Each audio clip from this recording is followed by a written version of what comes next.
In this video, we will practice basic polynomial operations.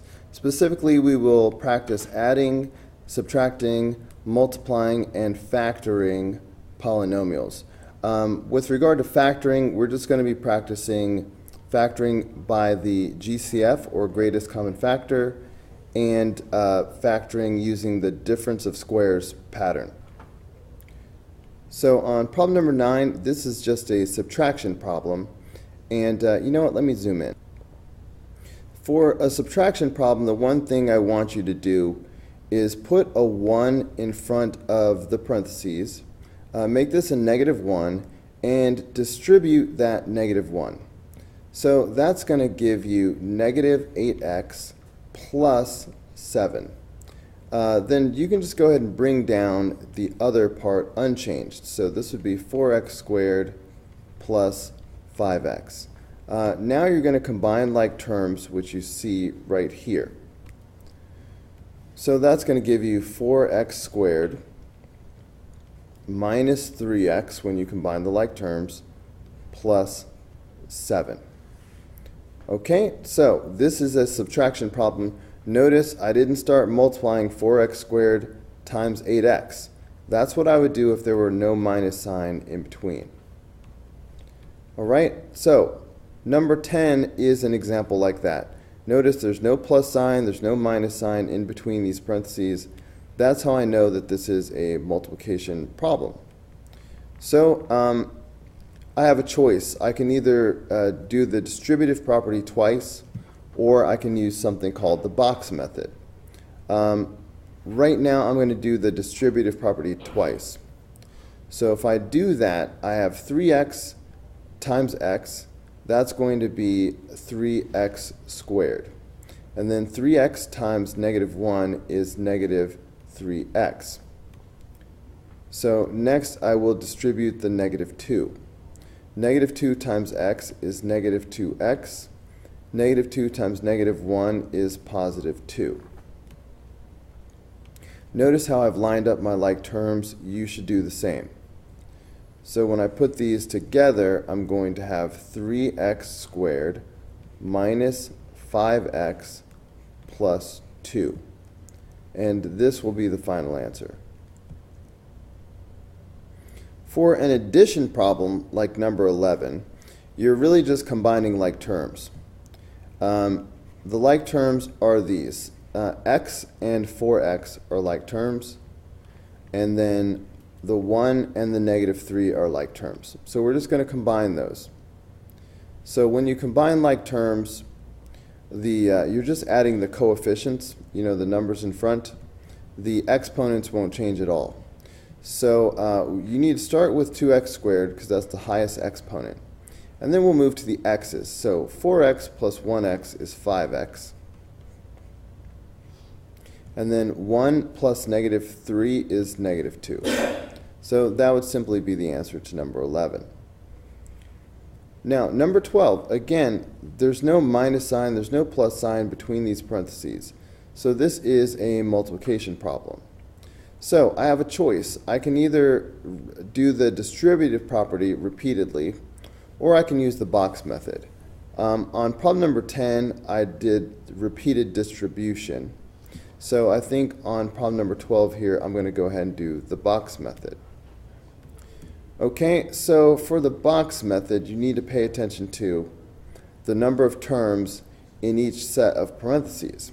So because the first polynomial is a trinomial, 3 terms, that tells me that I need 3 rows. Okay, so I'm going to make a box that has 3 rows to it. So that's going to look like this. Okay, and the reason why I need 3 rows is because I need a row for x cubed, I need a row for 5x, and I need a row for -2. Now, the second polynomial tells me how many columns I need. Because I have a binomial, 2 terms, that means I'm going to need 2 columns. One column is for the 2x, and one column is for the 3. And then in each cell, I'm just going to multiply. So for the first cell, that's x to the 3rd power times 2x. So that should be 2x to the 4th power. Okay, in this cell, I'm doing x to the 3rd power times 3. So that will be 3x to the 3rd power. In this cell, I'm doing 5x times 2x. So that will be 10x squared. In this cell, I will have 5x times 3. So that will be 15x. In this cell, I have negative 2 times 2x. So that will be negative 4x. And in the last cell, I have negative 2 times 3. So that will be negative 6. So that's it for multiplication. All of the terms in these cells basically wind up being the answer, but I just need to combine any like terms. So scan across all of these. Do you see any like terms? So when I write these out in a row, I'm going to be sure to put these two together because they're like terms.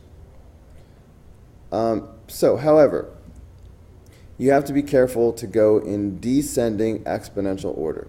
So let's start with the highest exponent, which is x to the 4th power. So that tells me that the first term should be 2x to the 4th power. Next will be the 3rd power. So I'll put my plus 3x to the 3rd power. Next is x squared, so that'll be plus 10x squared. Next, I have to combine these like terms. So 15x plus negative 4x is going to be 11x.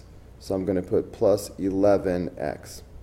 And then last comes the constant, which is negative 6. So this would be the final answer to number 12.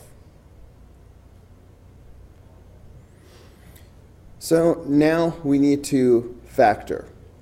We're looking for any common factor, or GCF, and we will also watch out for the pattern of the difference of squares. And that's where you have perfect squares like 4, I'll say 4x to the 6th power minus, for example, 25. 4 is a perfect square because that's 2 times 2. 25 is a perfect square because that's 5 times 5. X to the 6th power is a perfect square because it's x to the 3rd power times x to the 3rd power.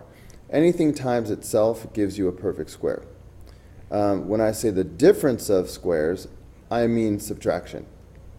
So we've learned that the way you factor the difference of squares is just to split everything up using the numbers that I just mentioned.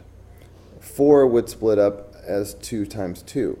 X to the 6th power would be x to the 3rd power times x to the 3rd power.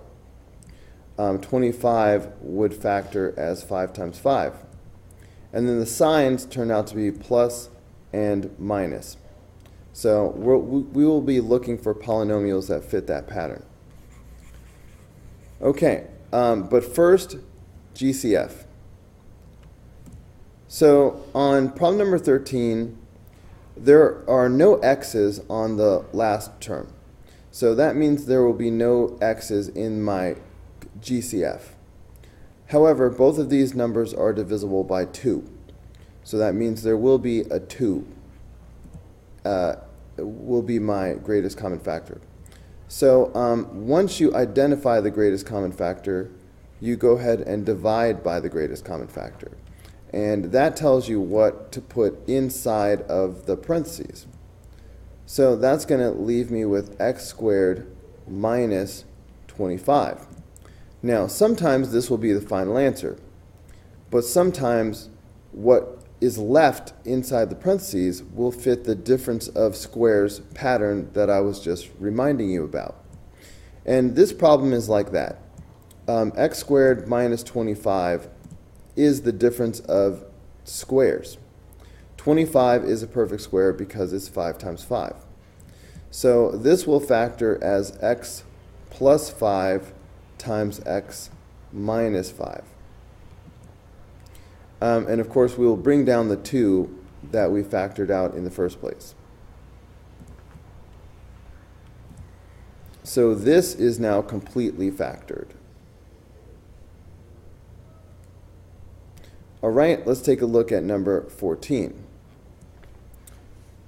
All right, so this problem has a common factor for sure, so we need to deal with that before we do anything else.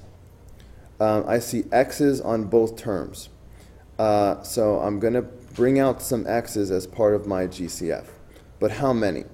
The first term has 8 x's, the second term has 2. So I'm going to pull out 2. You always pull out the smaller amount. Now, both of these are divisible by 4. So I always want the biggest number. They're also divisible by 2, but 4 is bigger, so I go with that. So this is my GCF, 4x squared. Once I identify the greatest common factor, I will divide by the greatest common factor. This will tell me what belongs inside the parentheses. So the 4's cancel out, and I'm left with x to the 6th power. 8 minus 2 is 6. That's one way to think about it. Now, 16 divided by 4 is 4, so I'm going to have plus 4. The x squares cancel out completely, so there will be no x's here. Now I look at the polynomial that's left inside the parentheses. Can this be factored further? Is it the difference of squares? No. If this were a minus, I would factor it as x to the 3rd power plus 2 times x to the 3rd power minus 2, if this were a subtraction problem. And you might think that because this is an addition problem, I can factor it just by making these both addition. But that's wrong. If I really multiplied this out, I would get x to the 6th power plus 4x to the 3rd power plus 4. Okay, and this does not match what we have. So the sum of 2 squares is not actually factorable. So that makes this the final answer.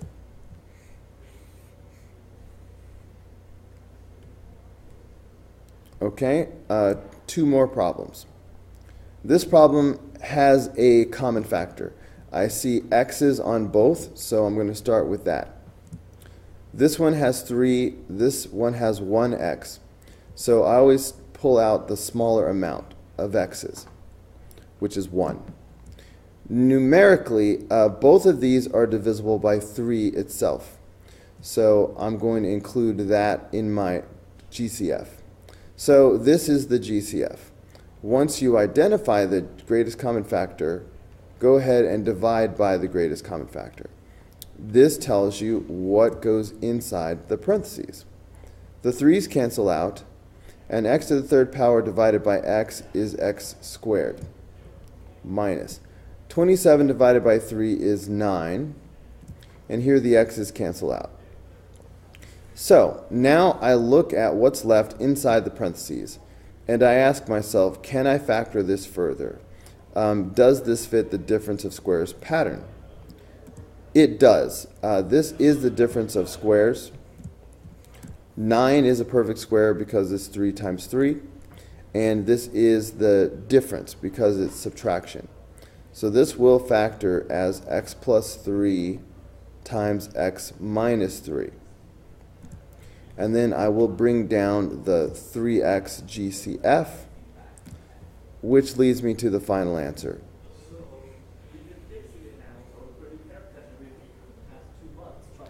Okay, last problem.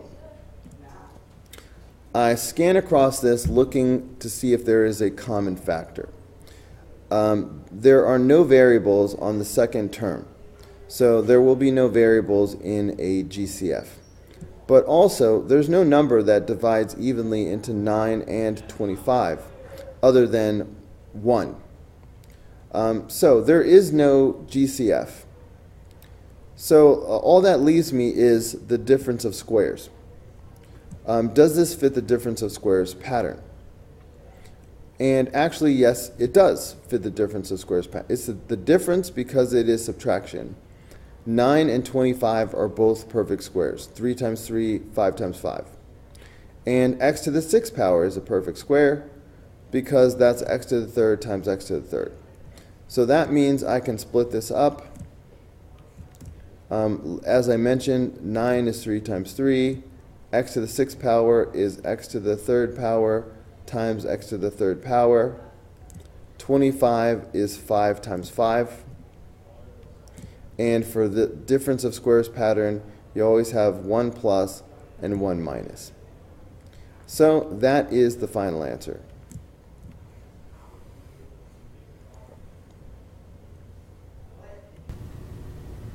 Alright guys, that's going to do it for this video. Go ahead and click here in the red apple to watch the next video. Click in the green apple to subscribe, or click the yellow apple for the full playlist.